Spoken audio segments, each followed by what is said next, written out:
eating sandwich meat. Not like only sandwich meat, but like that's become my like main snack. Just like roll up a little bit of sandwich meat.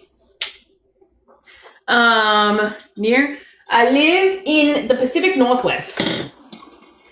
In the Pacific Northwest.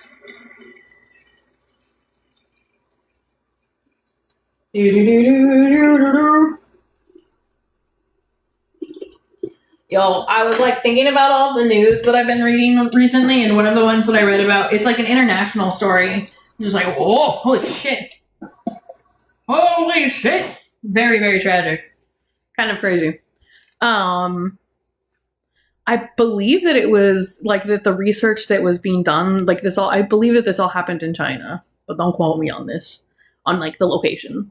But like, essentially, this happened, I think, like within the last 2 to 3 years, I think, or maybe just within the last year. It might have just been like within like 2025.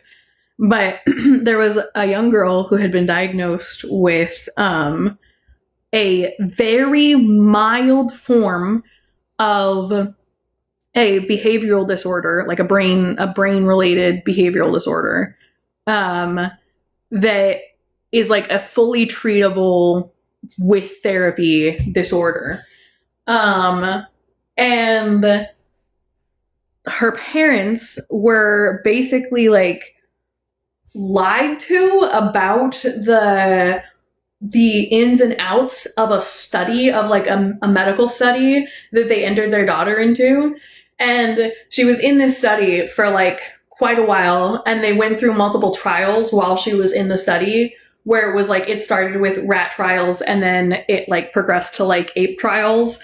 And like in the ape trials, they started having like really severe like negative effects from what they were doing. It was like some type of gene editing like therapy that they were doing.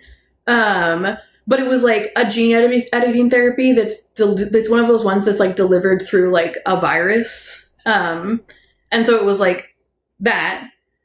And when the scientists started doing the studies on apes, it, like I said, it started having like severe symptoms. Like basically just like all of the apes started having kidney failure. But for some fucking reason, they decided to then test it on this little girl. And they didn't tell the parents about anything. They didn't tell them about what had happened in the trials. They didn't tell them even the possibility that like death could be a result of this treatment. Because that's what fucking happened. They did the treatment. She started experiencing the exact same fucking symptoms that were present in the ape trials. And then she died within like a week of the fucking therapy. And then the scientist hid the results and tried to bring it to market.